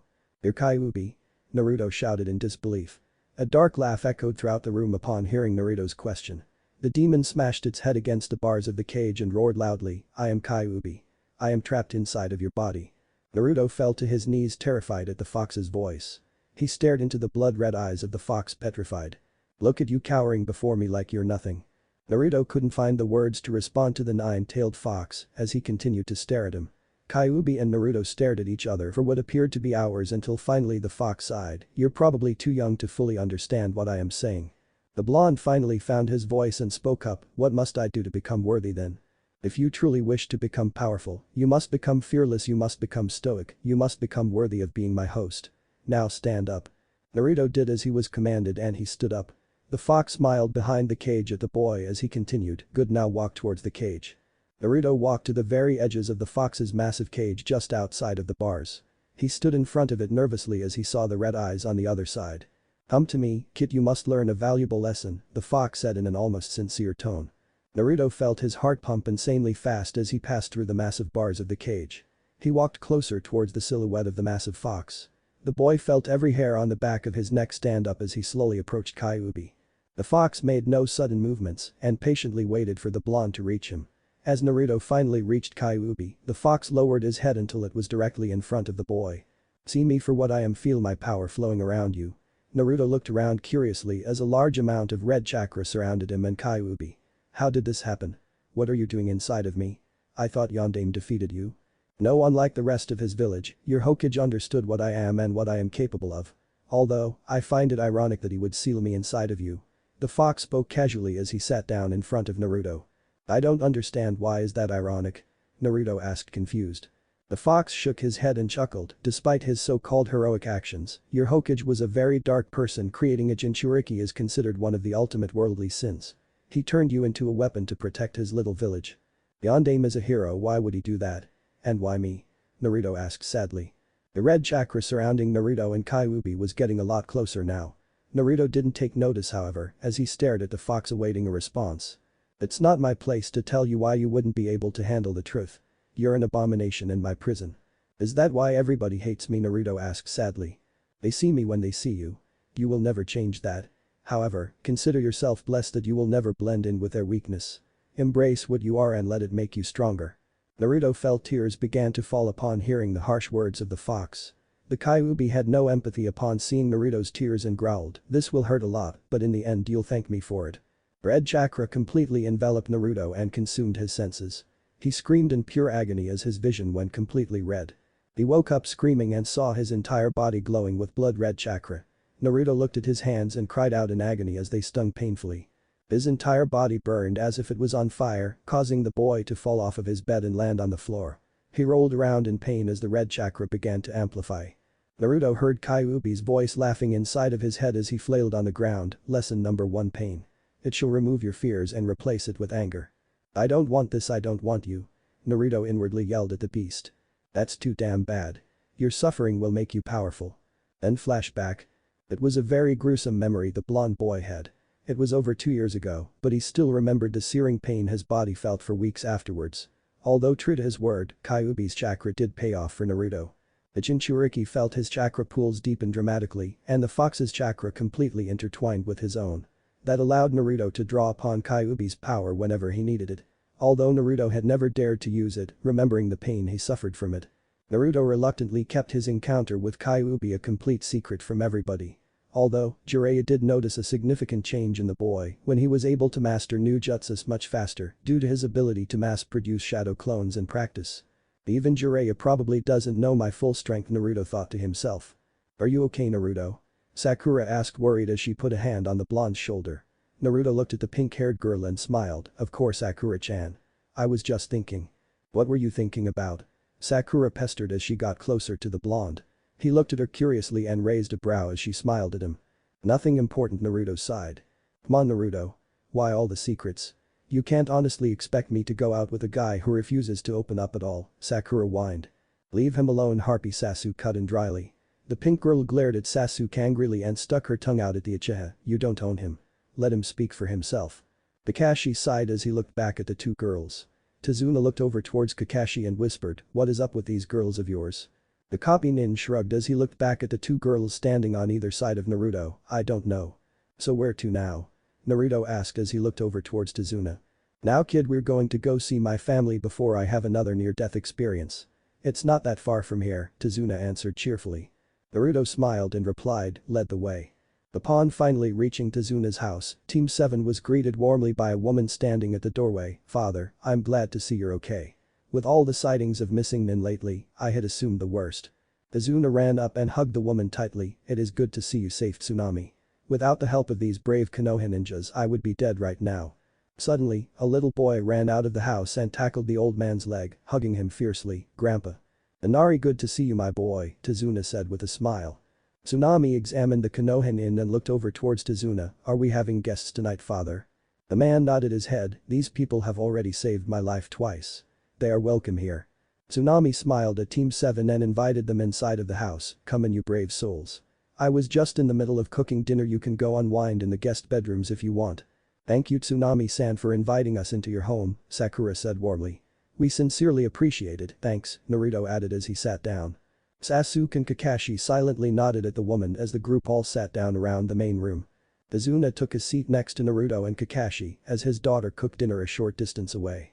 Wow, I gotta say that you Konoha types are alright, Tazuna remarked. We try to live up to the expectations that our Hokage demands, Kakashi replied. Tazuna looked over at his daughter in the kitchen and chuckled. Tsunami, you're never going to believe it, but we have a celebrity in our house. The woman looked curiously at her father as he pointed at Kakashi.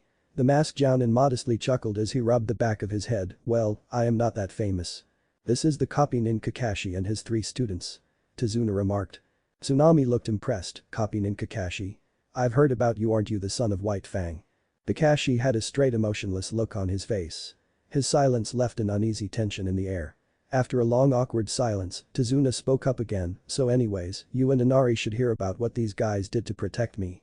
Inari sat right next to his grandpa and was glaring at the Konoha shinobi. Tsunami looked at her son and sternly spoke. It's rude to stare, son, these people are ninjas. They saved your grandfather from the bad men. The child silently continued to stare. Tazuna took a deep breath and began to speak again. So anyways, the first time they saved me is when these 2 scary guys with chains and gauntlets came out of a puddle in the road. I thought I was done for, but then these kids actually saved me. Then they fought off Abusa, the demon of the mist. Inari looked skeptically at the 2 girls and Naruto and shouted, no way. That's a lie, grandpa. He's not lying, kid, I killed 2 of them, Naruto said darkly. Everybody looked concerned at Naruto's change of tone. How could you do that? That makes you no better than the bad men. Inari shouted at Naruto. The blonde sighed deeply and shook his head. No, it wasn't like that, I need some air. Without another word, Naruto got up and left the building. Tazuna shook his head at the side and sighed. That boy is really something else. Kakashi-san, does he normally act like this? Kakashi shook his head. No, Naruto is normally optimistic and cheerful. I guess killing those assassins affected him more than he would probably admit. I'll go check on him, Sasuke said as she immediately got up and left. Like hell you will. I'm coming too. Sakura yelled. The Uchiha girl shrugged. Whatever. As the 2 genin left the house, Tsunami spoke up fearfully. It's getting late, are you sure those 3 will okay by themselves out there? Tsunami, relax, those kids are official ninja, they'll be fine, Tazuna said. The woman sat down at the table and looked over at Kakashi's distant face. What is troubling you, Kakashi-kun? The masked man lazily looked over towards the woman and sighed, I got captured earlier by Zabuza in a water prison, I would have been dead if it wasn't for my students.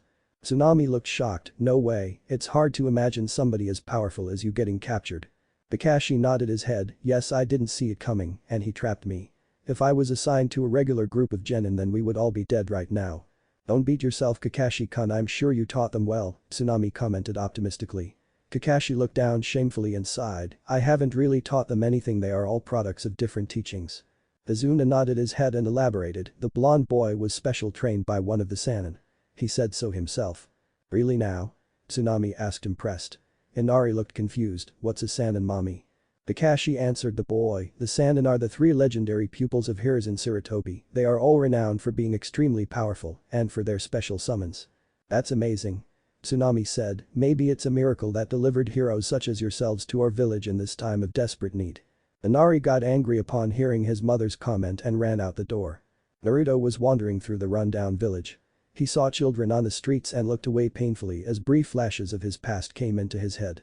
The Jinchuriki's mind wandered to the 2 Chunin he killed several days ago.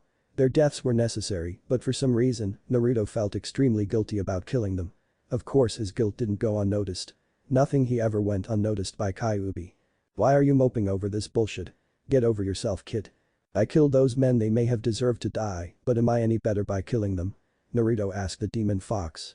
The fox sighed at his question and replied, this is the truth, only the strongest survive. You don't need to repress this. Take in everything you see, everything you do. The truth is an ugly beast lurking beneath the surface of an intricately spun web of lies.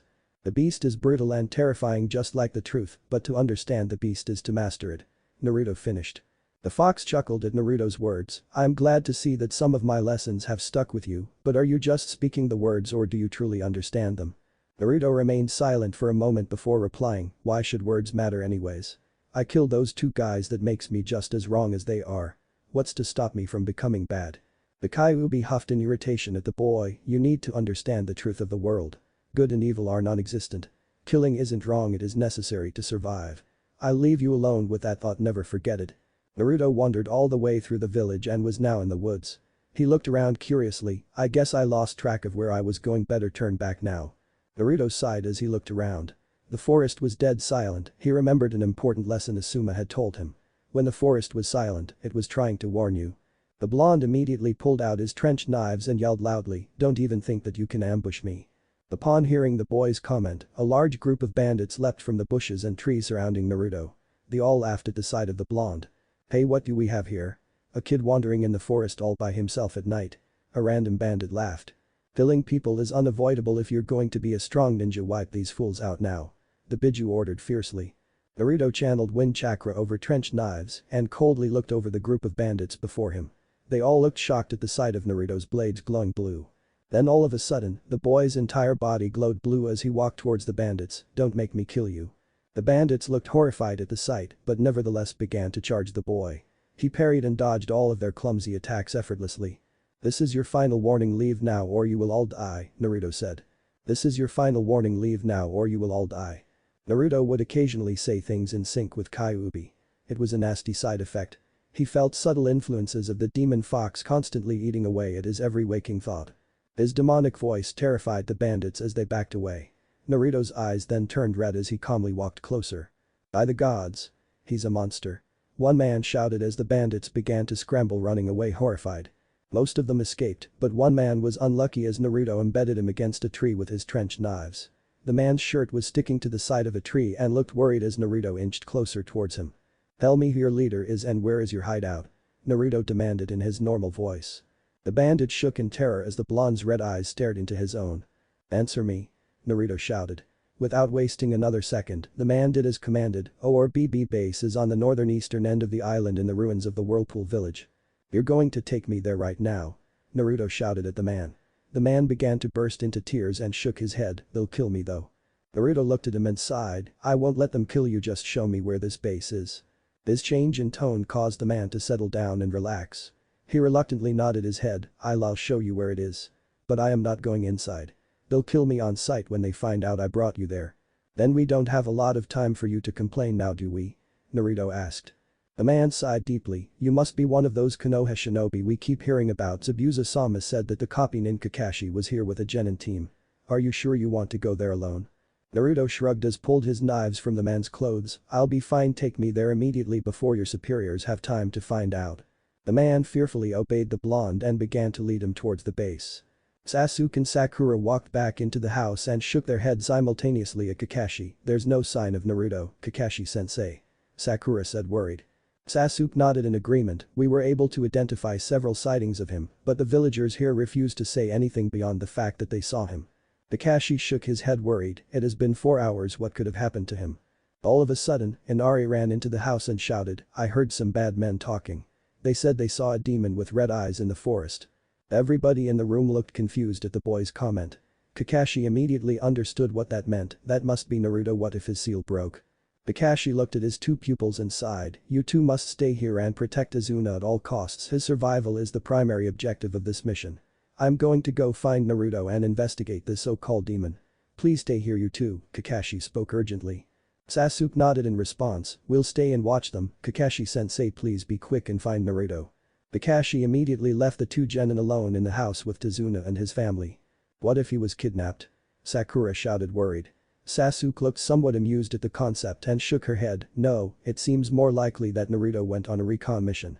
Kakashi-kun looked pretty worried, Tsunami commented as she shook her head concerned. Sasuke sighed as she leaned against a wall. "I can't believe I am stuck babysitting Barbie Ninja and this family of whiners. I should be out there looking for Naruto or helping him." Meanwhile, Naruto and his hostage had finally reached the entrance to the bandit base. Naruto looked at him and asked, "So who can I expect to find inside?" "Beto was here recently, but this area is mostly where Zabuza-sama resides," the man said fearfully. "You said this used to be a village?" Naruto asked. The bandit nodded in response. "This is the remains of Uzushiogakure. A large portion of the village was burned down, but this area is the main stronghold that used to belong to the Uzumaki clan." Uzumaki clan? Am I related to these people? No way, Naruto thought as he examined the area. "You're free to go. I suggest you move to Konoha and become a carpenter or something. You won't want to be a bandit anymore," Naruto spoke darkly. "Are you bipolar, kid? One moment you're evil and the next you're nice, then you're evil again?" the bandit asked. Naruto didn't bother responding as he casually walked towards the semi-demolished remains of the Uzumaki compound. Upon entering the building, he noticed a large amount of intricate artwork hanging on the walls. On the far wall, a massive painting hung of a red-haired woman. The room was very dusty, but Naruto was able to make out the name inscribed on a plate below the portrait, Mito Uzumaki, founder of the Uzumaki clan and wife of the first Hokage. Naruto looked at the portrait awestruck for a moment until realization hit him. "No way. That would mean I'm related to the first and second Hokages." Naruto looked at the portrait, proudly examining the woman with pride. "Wow, her hair is really red. I remember her," Kyuubi said distantly. Naruto didn't bother asking the fox how, because most of the time Kyuubi refused to tell him anything. Naruto began to examine the room thoroughly and saw a staircase on the far wall leading downstairs. The blonde followed it cautiously as he looked around for guards. Much to his surprise, the place was fairly empty. As he got deeper underground, he noticed several bandits and decided to follow them. He expertly trailed behind the clumsy bandits, following them through the maze-like basement of the compound. Finally, they reached an open room with a window overlooking the coast of the island. Naruto carefully peeked around the corner and saw Zabuza lying on a bed with his sword in his hand. Next to him was a pale but pretty caramel-eyed girl with long dark flowing hair. Anne. Haku is a girl, damn it. Naruto watched the scene unfold interested. The bandits walked over towards Zabuza and spoke up. "Zabuza-sama, there was this demon in the woods and it nearly killed us." The swordsman looked at the man without an ounce of pity and laughed. "Why are you telling me? That's none of my concern." Another bandit interrupted the swordsman. "You don't understand, Zabuza-sama. It was this blonde kid with a Konoha headband." He was all glowing and spoke in an evil voice. Zabuza looked annoyed. "Did you just interrupt me? I don't like it when useless bandits interrupt me."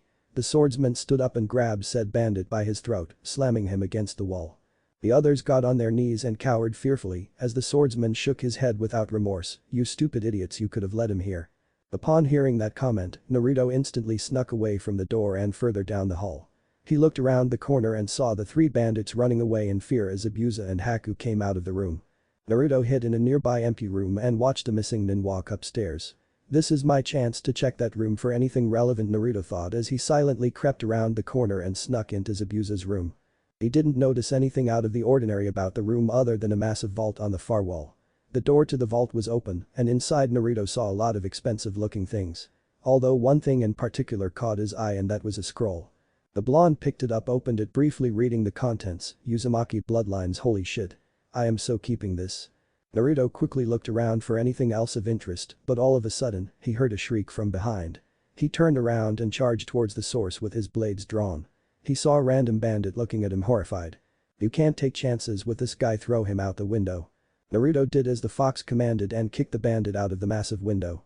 Afterwards, he leapt out himself and climbed to the roof of the compound.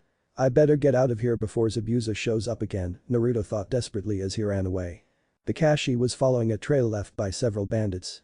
As he ran swiftly along, a flash of yellow suddenly caught his eye as he saw Naruto dashing towards him from the side. Kakashi-sensei, there you are. I found out where Zabuza's base is. The Jounin stopped in his tracks as he examined the blonde. He looked closely for anything out of the ordinary, but didn't identify any signs of battle or injury. Kakashi took a deep breath and shook his head. You had everyone worried. What were you thinking wandering off on a midnight recon mission? Yeah, it's pretty dangerous out here, Naruto commented. Kakashi looked at the blonde curiously. Why were you out looking for Zabuza's base anyways? Our priority is not to kill him, but to protect Azuna until the bridge is built. Well, I got attacked by a bunch of bandits, and I figured it would be a good chance to find out where the enemy is coming from, Naruto answered. I didn't realize that you were part of Anbu, Kakashi joked as he shook his head. I'm not though, the blonde replied. Kakashi nodded and laughed. It was a joke, Naruto. Anyways, what did you find out about their base? Before Naruto could answer, Kyuubi spoke up. Don't tell him he'll take that scroll away from you.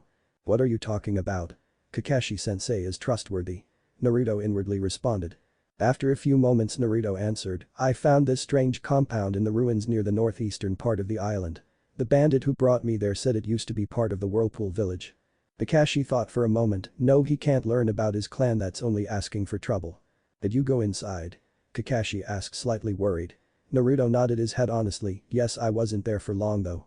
Maybe he didn't find out. I can't let him go anywhere near that place. Again, Kakashi thought desperately. Something wrong, Kakashi-sensei? Naruto asked. Naruto, I don't want you going anywhere near that place again, do you understand? Kakashi asked, completely serious. Naruto looked at him curiously. Why though?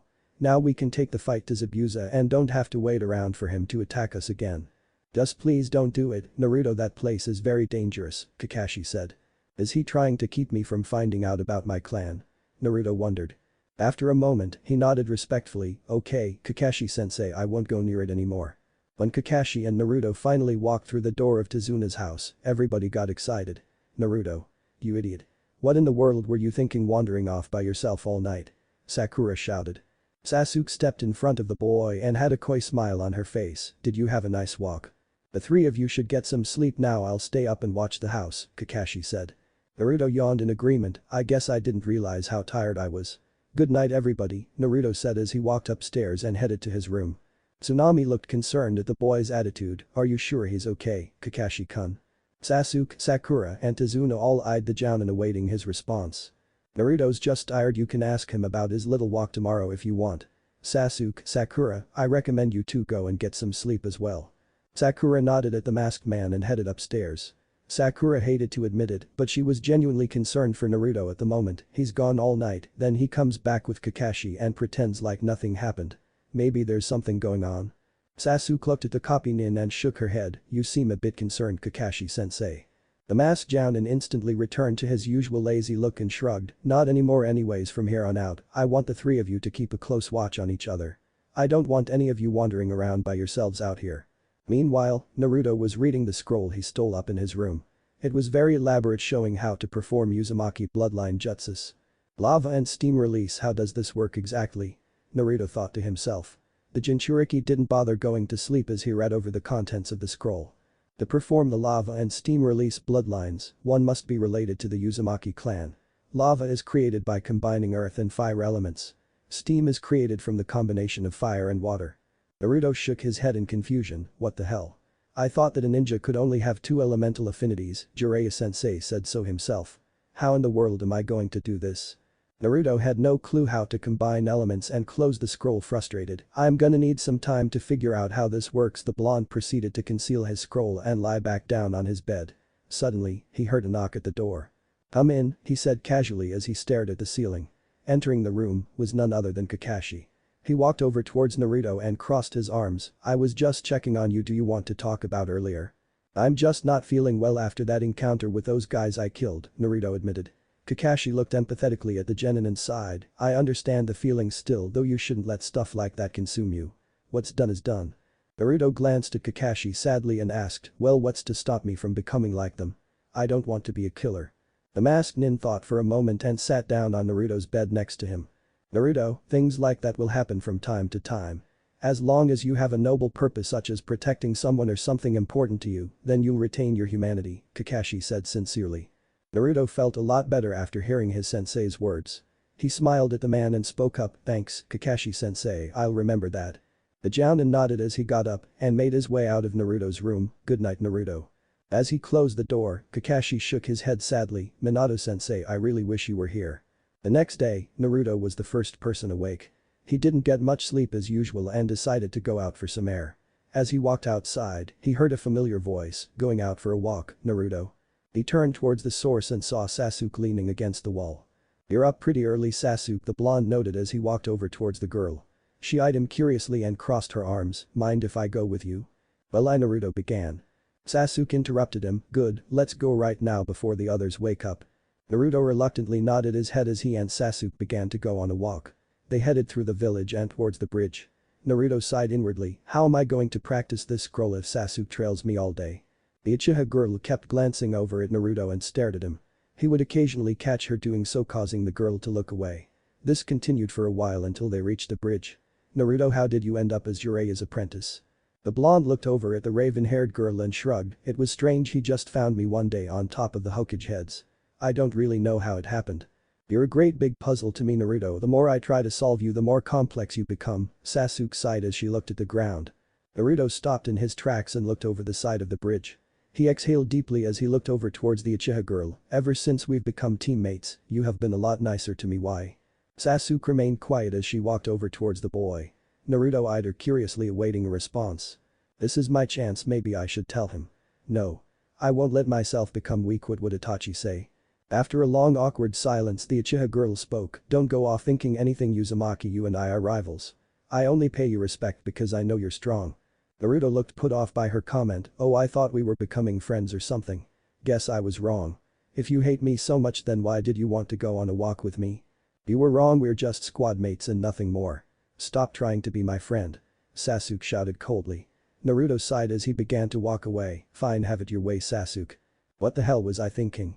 I can't let myself get all worked up over some boy, I have to become powerful so that I can kill Itachi and avenge my clan. Sasuke thought angrily. The raven-haired girl watched the sun rising in the distance and sighed, damn it. What the hell did I just do? Now he's going to hate me forever.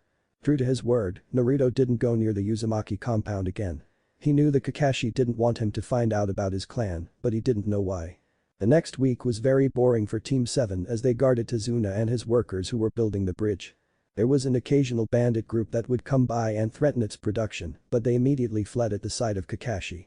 The bridge was nearing completion way ahead of schedule due to Naruto's army of shadow clones.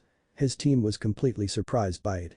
Sakura in general was completely blown away, saying that his chakra levels had to be enormous. This is amazing, at this rate the bridge should be finished by tomorrow. Tazuna cheered. The old man had taken a great liking towards Naruto. The boy's invaluable assistance in building the bridge greatly affected the morale of Tazuna's workers. This optimism was contagious as it gave the village a feeling of hope. This is going great, Kakashi-sensei. Sakura cheered as she sat down next to the real Naruto. The masked man lazily looked up from his book and nodded, you're right, although I am honestly surprised that Zabuza hasn't shown up again. He'll be here, Naruto said as he stretched. Everybody around him looked oddly at the boy. What makes you say that? Sakura asked. The Jinchuriki shrugged in response, normally when things start going super well, something bad happens to mess it all up. Kakashi looked at the blonde and sighed, he's not just talking about the bridge, it must be Sasuke. The two of them haven't said a word to each other in days. You worry too much, kid, this feels like one of those days where absolutely nothing could go wrong. Tazuna cheered. As if inviting trouble, a heavy shroud of mist began to cover the bridge. Everybody looked around curiously at the sight. What in the world? Why is it misty? I thought today was going to be sunny, Tazuna said clueless. Kakashi looked around alertly and looked at Naruto, dispel those clones, we've got company. Naruto did as commanded. He felt a familiar overwhelming surge of drowsiness hit him upon doing so, but nevertheless regained his composure. Sasuke walked over towards the group and refused to look at Naruto as she spoke. "Kakashi-sensei, is it Zabuza?" The masked man nodded his head. "Yes, it has to be." Azuna looked worried. "Why did I have go and jinx this perfect day?" The workers instantly fled as they saw a figure wearing a black outfit with a massive sword walking across the bridge. It was hard to spot him, but through the mist, Kakashi recognized Zabuza. The swordsman drew his massive blade as he approached and grinned. "Good to see you again, copying in Kakashi." "You won't be getting away this time," Kakashi stated seriously. Zabuza laughed at the masked man and shook his head. "You Konoha ninja are pretty damn arrogant. By the way, which one of you fuckers broke into my base?"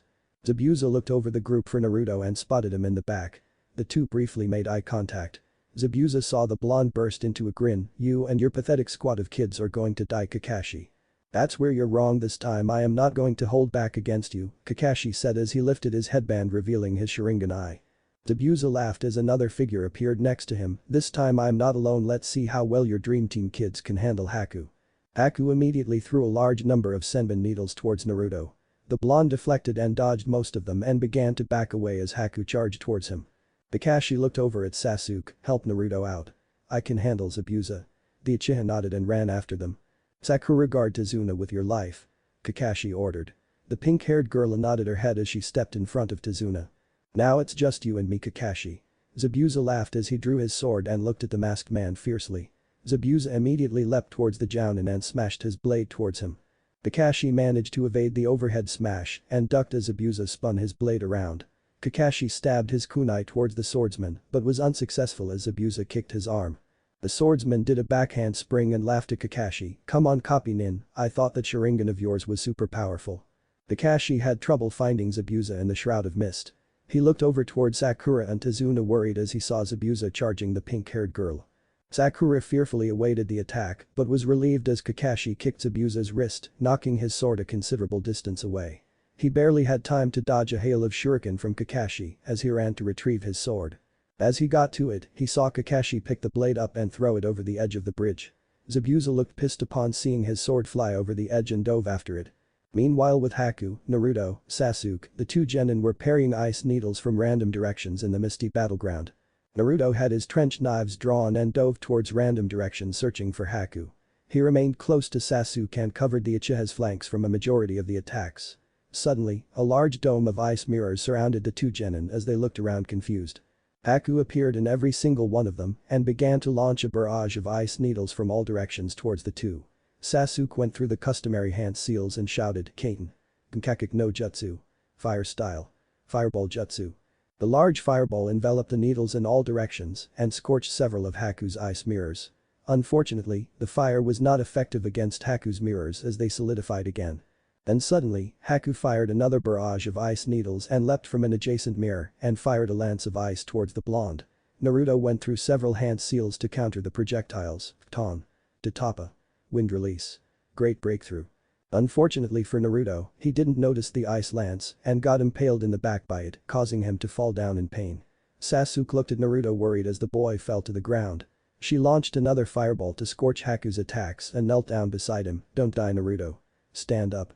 The Uchiha girl suddenly got angry as Naruto coughed up blood. She stood up angrily and her eyes began to turn red, unveiling her Sharingan. Haku was surprised by this, was shocked to see the Uchiha's movement speed up drastically as she dodged all of the ice needles. Sasuke drew a Fuma Shuriken and threw it at a nearby mirror, cracking its surface. She then fired another fireball towards the cracked mirror and leapt towards it, shattering the mirror completely. Haku was unable to stop Sasuke as she repeated this process, opening a hole in Haku's attack range. Naruto managed to stand up and looked around for Haku but was surprised as the girl appeared behind him holding a senbon needle over his neck. "Back away or your friend dies," Haku said as she walked towards Sasuke. The Uchiha reluctantly did so and watched in shock as Haku stuck the needle into Naruto's back and pushed him off the side of the bridge. Sasuke immediately took the opportunity to charge the girl but was blocked as Haku created an ice mirror. Then, there was dead silence as the raven-haired girl looked around for Haku. She cautiously eyed the surrounding area until Kakashi appeared next to her. The copy nin looked at the Uchiha girl and asked, "Where is Naruto? Where is Zabuza's companion?" The Uchiha looked around angrily. "Naruto is in the water. He's in trouble." Underneath the bridge, Zabuza was just resurfacing with his sword in hand. He saw Naruto falling over the edge of the bridge but was surprised as the genin landed on the water. He looked towards the blonde and laughed as Naruto spotted him. "Which one of you Konoha bitches broke into my vault and stole my scroll?" Zabuza demanded as he glared at the blonde. Naruto pulled the senbon needle out of his back and laughed, "You mean the scroll I stole?" Zabuza looked dumbfounded, "How did a kid like you break into my room?" "It must be an Uzumaki trait or something, that scroll rightfully belongs to me," Naruto answered. "Like hell it does." Zabuza shouted as he went through hand seals, Suiten Sahashu. Water wave hand. Naruto avoided the blast, but Zabuza continued to trail him with it. Thinking fast, he dove towards Zabuza and shouted, "Ton. Tatapa. Wind release. Great breakthrough." The pressure from Naruto's wind attack negated the water, redirecting it back towards Zabuza. As Naruto landed next to the swordsman, he received a powerful kick to the face, sending him flying. The genin slid across the surface of the water but regained his footing in time to notice Zabuza preparing another attack, Suiten Daibakufu no Jutsu. Grand Waterfall Technique. Naruto was completely washed away by the attack and smashed against the side of one of the bridge supports. Seizing this opportunity, Zabuza charged towards the blonde with his sword raised. As he brought it down full force, Kakashi managed to block it. The swordsman looked angry and reared back for another swing. However, before he could connect, Naruto hit him with an attack, Suiten Suryuban. Water Dragon Whip. The whirling sphere of water circled over Naruto's head. Kakashi copied Naruto's jutsu and did one himself. The two huge water spheres spun powerfully as they both lashed towards Zabuza. The swordsman high-tailed it away from the two ninja and climbed up on the bridge again. Kakashi looked at a panting Naruto and spoke urgently, "Go help Sasuke, I'll finish him off." The blonde nodded his head and made his way onto the bridge again. When Naruto got up there, he saw Haku firing a barrage of ice needles towards Tazuna. He saw Sasuke guarding Tazuna with an unconscious Akura lying nearby embedded with several ice needles. Haku then surrounded Sasuke with a bunch of ice mirrors again. However, much to Sasuke's utter relief, Naruto and Kakashi smashed through two of them and guarded the Uchiha from the hail of ice. Kakashi held his arm up in motion for everybody to stand back as he went through more hand seals. His hand began to charge with lightning afterwards and he began to smash random mirrors. Naruto and Sasuke helped him out by combining their wind and fire again. Finally, only one mirror remained. The blonde drew his trench knives and threw both full force, smashing the mirror and blasting Haku out of it. The mist began to clear as the last mirror was shattered and Team 7 could see Zabuza standing in front of the defeated Haku. "I've gotta hand it to you, Kakashi, you sure did train these kids well. That blonde one in particular, I had no idea he was in Uzumaki," Zabuza stated. "Why would that matter?" Sasuke asked as she looked at the blonde. Zabuza shook his head and laughed, "Don't tell me you haven't heard about the Uzumaki clan. They were. Enough. Let us end this." Kakashi shouted as he charged a Chidori in his hand. Before anybody made another move, they all heard a loud laugh sounding from a distance. Everybody looked over to see Gato and a large group of thugs standing on the bridge. "Looks like you failed, Zabuza. I always knew you were worthless. I guess it was too much to hope for that you would all kill each other," the short man said. Zabuza looked pissed. "Gato. What the hell are you talking about?" "Ahaha, I was never going to pay you, and now that you've all weakened each other up, I can kill you all and destroy the production of this bridge." The swordsman did not look happy. He looked over towards Kakashi and sighed, "We're no longer enemies, Kakashi. I have no reason to fight you and your team any longer." The swordsman drew his blade and walked towards Gato and his men with a terrifying glare, "You want to kill me? Come and try." The businessman looked terrified as Kakashi, Naruto, and Sasuke followed him towards the group of bandits. Naruto stood next to Zabuza and spoke up, "I hope some of you remember me." Several of the men recognized Naruto and looked terrified, "Oh, by the gods. It's the demon kid." They barely had time to say anything else as Zabuza cleaved through waves of bandits with his sword. He killed a good majority of them as he made his way to Gato. The crime lord was petrified as Zabuza impaled him against the side of the bridge with his massive sword. "Nobody double-crosses me." Zabuza shouted angrily as he drew his sword and walked away from the man. The remaining bandits fled in fear upon seeing Gato die. As the scene began to calm down, Zabuza walked back over towards Haku with a distant look on his face. He picked the girl up bridal style and examined her injuries. "But she's still alive," Zabuza sighed in relief. Team 7 walked behind the swordsman and eyed him curiously. He turned around with Haku in his arms and sighed, "You won't have to worry about us anymore, Haku and I are done with this place," Zabuza said. Kakashi nodded his head and sighed, "This mission is off the record anyways, we never saw you." There was a brief silence before Tazuna looked at Kakashi curiously, "Are you going to let him go? He tried to kill us." "I'm just a mercenary, I could care less about your bridge or any of you," Zabuza responded distantly. "This isn't right, that man is a criminal."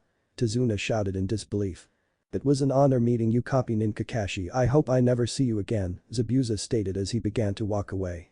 The masked Jounin remained silent as he watched Zabuza walking into the distance. Tazuna shook his head at the man and sighed, "I hope you know what you're doing." "Well, at least the bridge can be completed now," Sasuke said as she looked around. Kakashi nodded and walked over towards the unconscious Sakura. He picked up the pink-haired girl and looked around. "Naruto, take Sakura back to Tazuna's house so she can recover. I'm going to spread the word to the townspeople that Gato is dead. We'll have this bridge finished by tomorrow," Tazuna said cheerfully. The following day was spent finishing the bridge up. Everybody in the small village decided to chip in and help Tazuna's workers and Team 7 due to the heroic actions they showed. Although Naruto's shadow clones were a significant part of the process. Team 7 stood proudly next to Tazuna as he announced the bridge's completion to the town. Sakura, who had recovered from her recent injuries, stood with her team. "Good people, today we have finally completed the bridge. The criminal Lord Gato is gone and all of the thugs have been run out of our town," Tazuna announced cheerfully. A loud chorus of cheers and whistles erupted after Tazuna's announcement. He nodded proudly and held his hand up as he continued, "However, we would not have accomplished this outstanding feat without the help of these brave Konoha shinobi. Let their names be forever remembered as the heroes of Wave Country." Another explosion of cheers followed Tazuna's words as he held his arm out, pointing towards the 4 Konoha ninjas. "We owe our eternal gratitude towards the mighty Copy Nin Kakashi, the esteemed Sasuke Uchiha, the beautiful Sakura Haruno, and lastly to the boy who made the greatest contribution to the bridge's construction, Naruto Uzumaki." Applause followed the acknowledgement as the villagers began to chant, "Naruto. Naruto." Tazuna smiled as he continued, "To honor these brave defenders, I hereby name this the Great Naruto Bridge. Also the names of his great comrades shall forever be emblazoned below it." Naruto looked modest for once in his life. The boy wasn't used to massive acknowledgement or being a hero. "He named the bridge after me?" Naruto thought to himself as he felt his eyes water. He blinked away his tears and waved proudly towards the adoring crowd. The rest of his team excluding Kakashi were surprised at the bridge's name. No way a bridge named after Naruto. Sakura thought. Better him than me, fame is an overrated double-edged sword. Sasuke thought as she eyed her blonde teammate. Naruto noticed Sasuke looking at him and managed to catch her eye. The two genin held eye contact briefly until Sasuke looked away. Naruto was slightly discouraged by Sasuke's attitude lately. He had really taken a liking to his new teammate, but her condescending behavior of not acknowledging him lately really took its toll. Not to mention he was still upset about the fight they had a week ago. "Well, we need to return to Konoha," Kakashi announced as he motioned for his 3 pupils to follow him. Everybody continued to applaud as the 4 ninjas took their leave. As they walked over the bridge, Tazuna and his family ran to catch up with them. The man panted as he handed a large black bag to Kakashi. The Jounin eyed it curiously, "What's this?" "Just a parting gift from the village. Everybody chipped in to pay you guys what you rightfully deserved for helping us," Tazuna said. "Sweet." Naruto cheered as he turned around. Surprisingly for the Jinchuriki though, Tazuna held his hand open. "I never properly thanked you for everything you've done. I was wrong to underestimate an apprentice of Jiraiya." The blonde sheepishly rubbed the back of his head and laughed, "It's okay. You guys stay safe." Naruto then shook the man's hand. "You'll always be welcome in my home," Tsunami added as she hugged the individual members of Team 7. Finally, Inari spoke up, "Come visit us." Naruto nodded in response, "I sure will." After their final goodbyes, Team 7 finally set out again on their way back home. What if cold Naruto and Fem Sasuke, and thanks for watching my video till the end. If you enjoy this content, then do consider subscribing to my channel and leave a like if you guys need the next part, comment down, and thanks for watching the video and see you guys in the next video.